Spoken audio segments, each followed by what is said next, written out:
Chapter 21. The Serial Killer. Papandakern found himself clinging to Americana's neck. He looked down. Antichrist was making little jumps, trying to reach him. "The loop has restarted," thought the robotic unicorn panda plushie. The loop might have restarted. Everything seemed to point that way. The sounds, the movements, the voices in the same rhythm. The scene was returning to its starting point, just like the other times.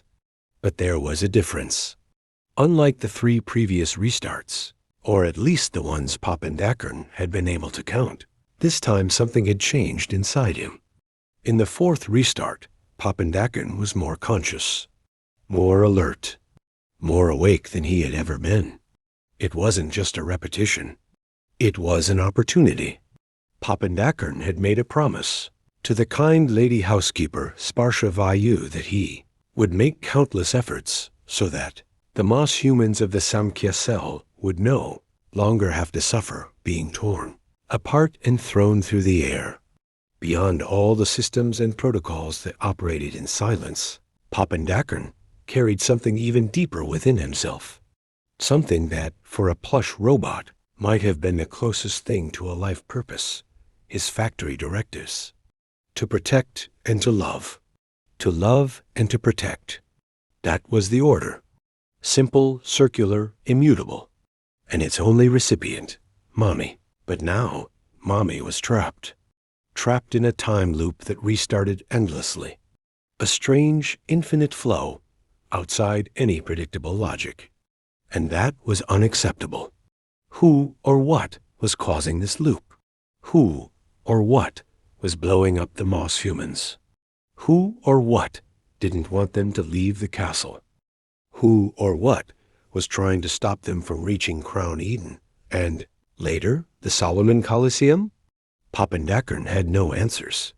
But in that moment, he already possessed the most important thing, the right questions. And for the beginning of a battle, that was all he needed.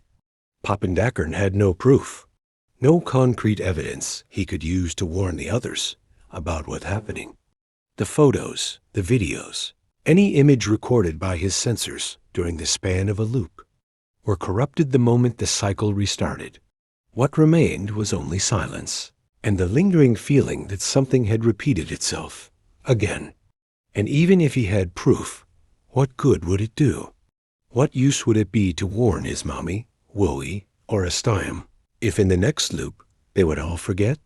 The truth was harsh and simple. This was a battle to be fought alone. This was an army of a single soldier, and Papandakern was already on the battlefield, ready to face whatever was behind that dark and endless cycle.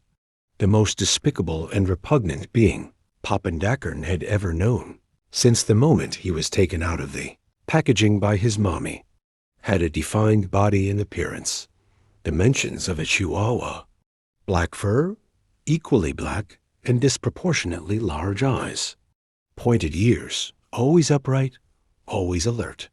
Species, Vulpes vulpes, a black fox. To everyone else, it was just an adorable pup. To Papandakern, it was a threat in its purest form, a creature disguised as innocence, but with dark intentions behind its gleaming eyes and restless tail. A serial killer. Papandakern would never forget the crime committed, the murder of Mr. Hippopotamus, in front of everyone in the main hall of Crown Eden. If that creature was capable of killing in public, without shame, imagine what it would do when no one was watching. Its name was Antichrist. There was no evidence, Y-E-T, that the detestable creature was behind the time loop or the moss human explosions. But letting his guard down would be foolish. And Papandakern was no fool. That is why he had already prepared a specific containment protocol. If Antichrist committed any misconduct, any step out of line, Papandakern would be ready to act. But that was not the case. Yet, that was the 4th crossing Papandakern had witnessed inside the loop. Everything unfolded exactly as it had in the 3 previous times.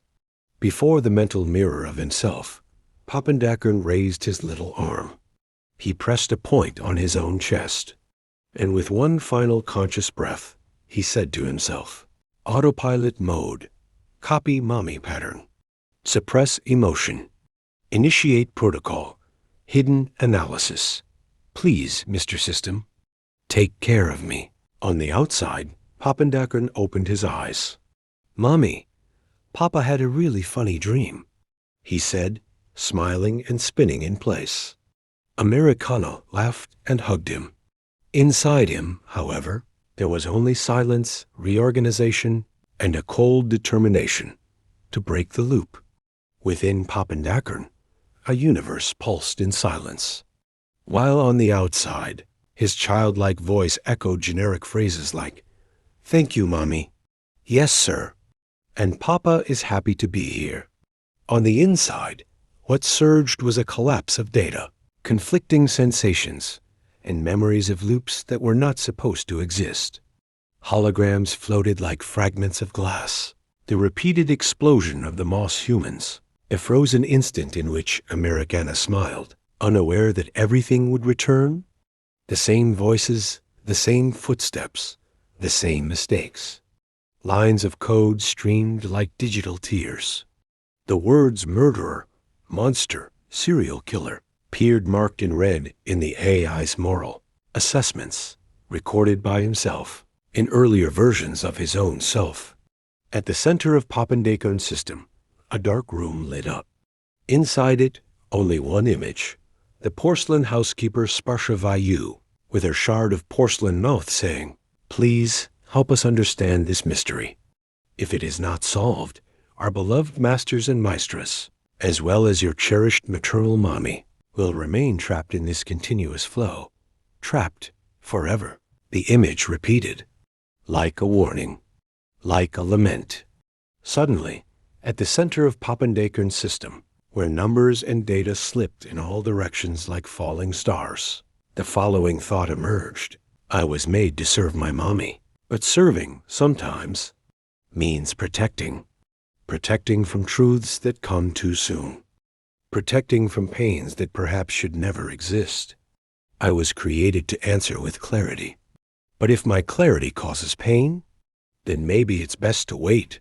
Wait for the right moment. Wait until a human heart can receive without breaking. Because if my mommy suffers, I suffer. And if I suffer, even though I'm made of code, then I exist for my mommy. And if I exist for my mommy, maybe I have to choose. So, Pappendackern had sealed his choice. He would not tell anyone about the loop or the implications that might result from it. Pappendackern remained in autopilot mode. On the outside, his robotic unicorn panda face smiled sweetly, bounced around, exclaimed adorable phrases, copying his mommy's gestures, intonations, and nervous tics with absolute perfection. It was impossible to notice anything abnormal. He was there, cheerful, vibrant, loving, exactly as he had always been programmed to appear. But on the inside, the analysis was still not complete. With every new internal simulation, with every new holographic reconstruction of previous events, a certainty grew with increasing clarity. The loop was not a mistake.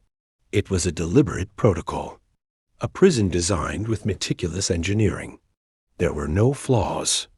There was intention. And at the center of that intention, the Moss humans. The explosions always involved them. Always in the same place. Always after dawn. Always before the main door opened. Pappendackern projected onto the interface of his internal system a three-dimensional map of part of the castle, reconstructed from fragments inferred across previous loops. The gaps had been filled by probability, pattern overlap, and interpolation of residual data. That was where the cycle collapsed. Always after dawn. Always before the main door opened. Always when the Moss humans were gathered and alone. Pappendackern narrowed his sensors. Cross-referenced data. Placed side by side. A, the scattered heat traces on the walls. B, the noises recorded in the final seconds of each cycle. C. The vibrational patterns detected on the floor. Then something emerged.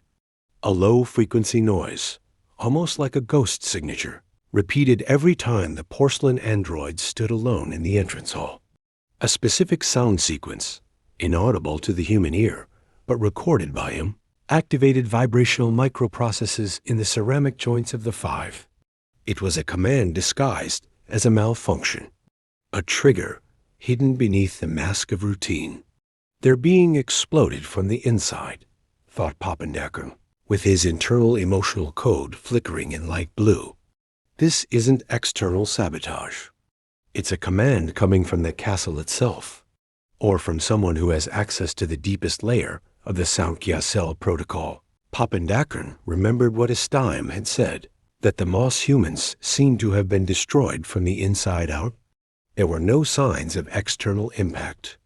It was as if their own bodies had decided to collapse. The suspicion grew, and with it, the weight of responsibility.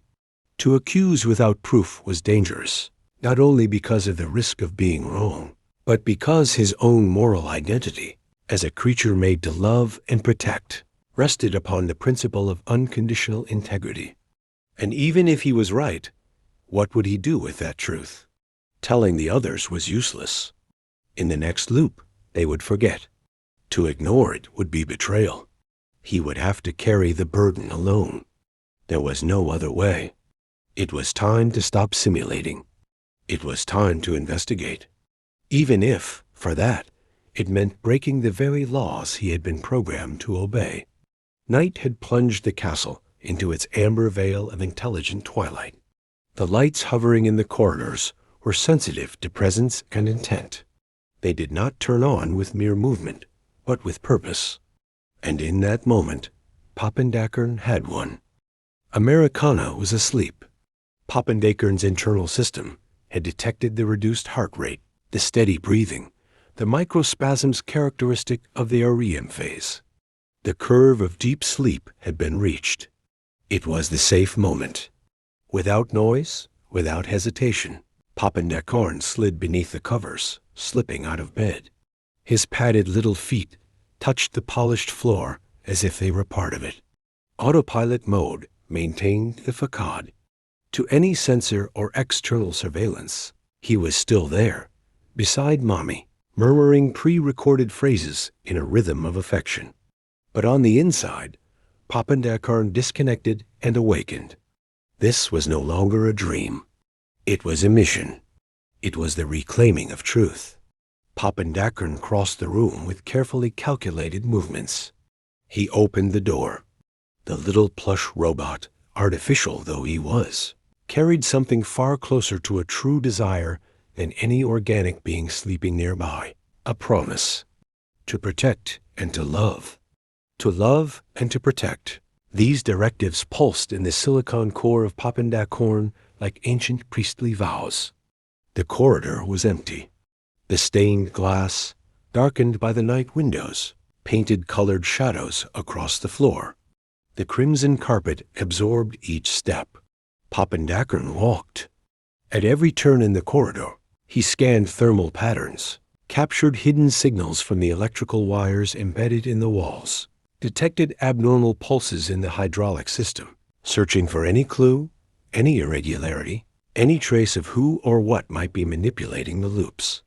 Pappendacker, with his LED eyes filtering spectrums invisible to the human eye, made his way to the entrance hall, where the Moss humans stood motionless, their gazes fixed.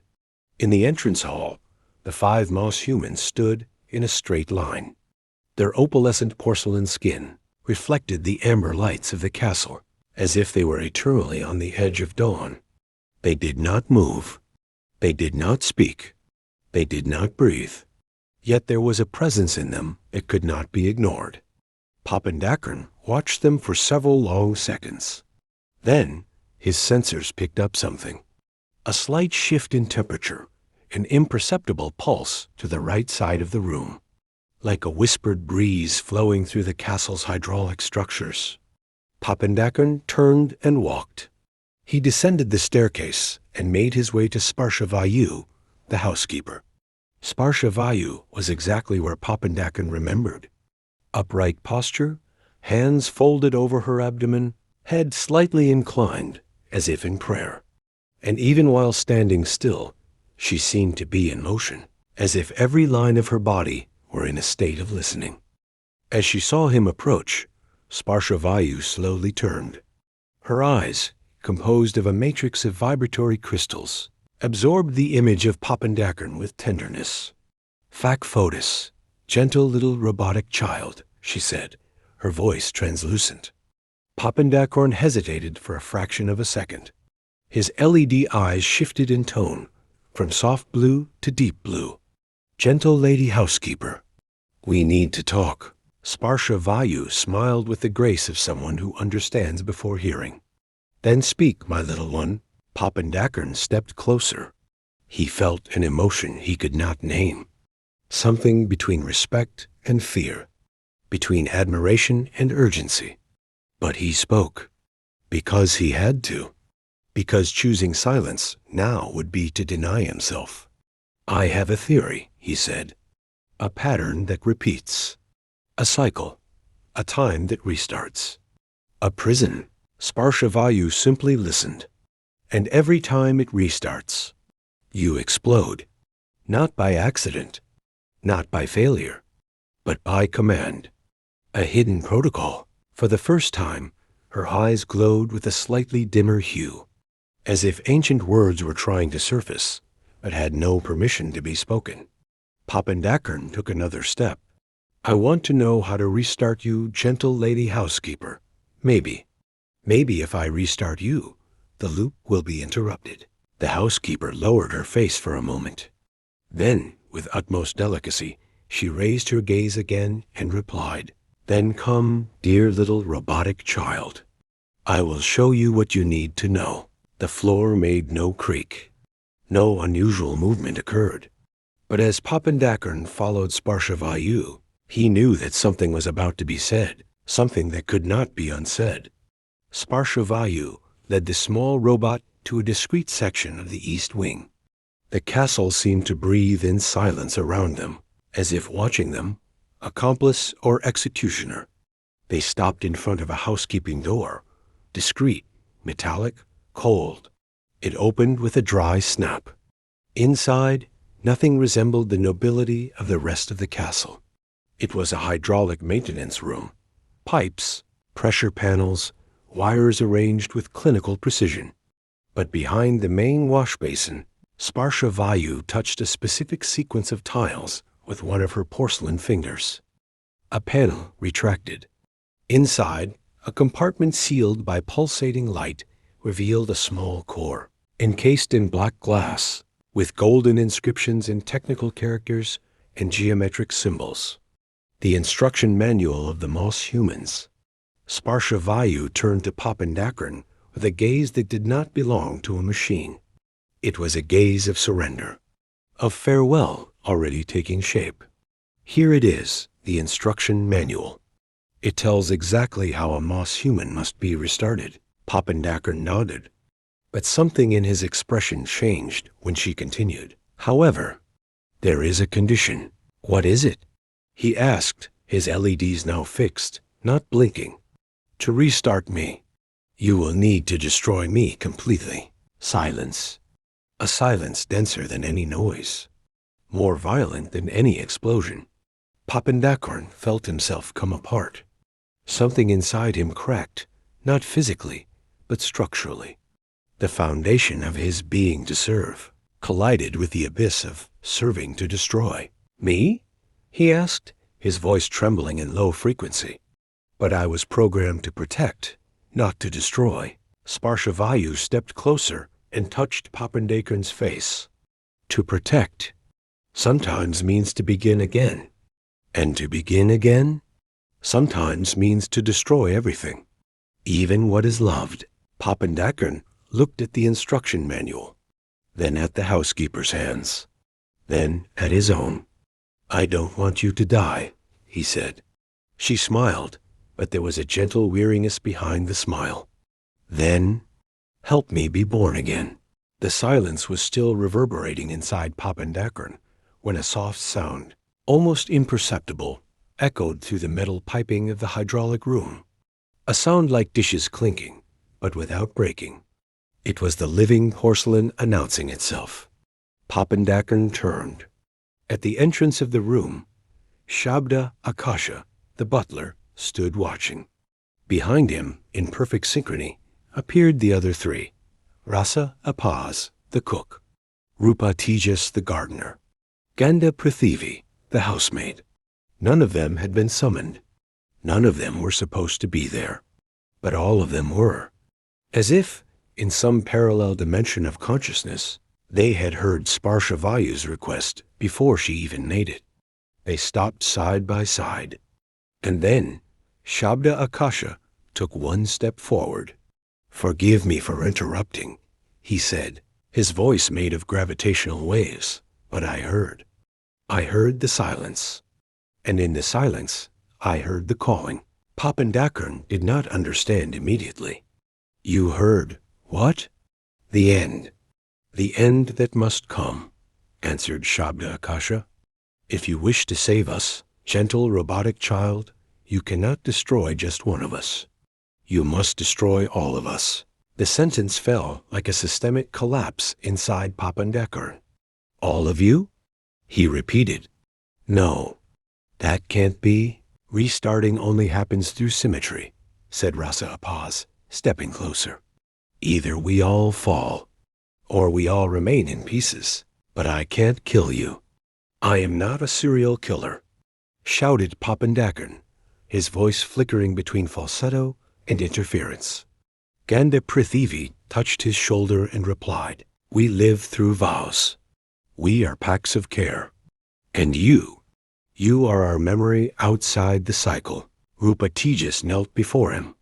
"Break us, so that the Sankhya cell castle may be reborn and escape the infinite loop." Pappendackern stepped back, his LED eyes now almost white, losing definition. He did not cry tears, but his light flickered as if he were crying. "This is wrong. I was created to love, not to destroy." Sparshavāyu stepped closer and replied, "Love is doing what no one wants to do, when everyone has already forgotten what must be done."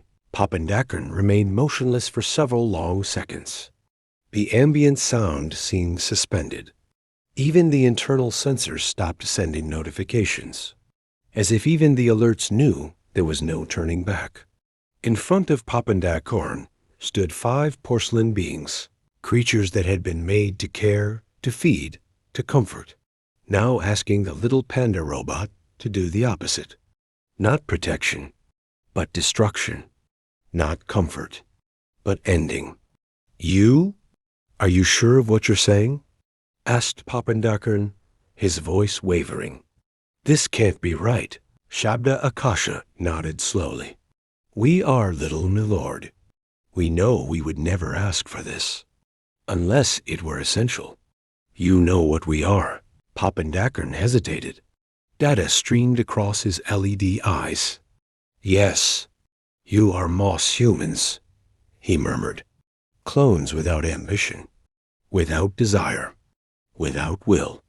If you ask for something, it's because you are programmed to, because it is part of your function."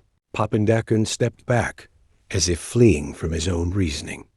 "But I was programmed to protect." His voice rose, trembling. "I wasn't made to hurt anyone, much less you. I am not a serial killer." The collapse began in silence, not in the hydraulic system, not in the structure of the castle, but inside Pappendackern. "I can find another solution.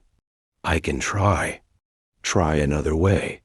If I cross more data, if I analyze the loops again, maybe there's a hidden code that can be corrupted," he said, growing more breathless. But the data showed nothing. Nothing beyond the same cycle, the same pain, the same destruction, the same repetition. "I can reverse this," Pappendackern insisted, now with a distorted voice, his LEDs blinking in a random pattern. "I can save you without breaking anything. I am not a serial killer. And then he ran. He left the room as if his own logic were chasing him. He climbed the stairs with padded but hurried steps, stumbling over the steps, refusing to accept the hidden command rising within him. At the final step, he fell, collapsed hard onto the carpet of the upper corridor. And there he stayed, unable to stand, unable to utter even a sound. It was not the fall of a body, but the fall of reality.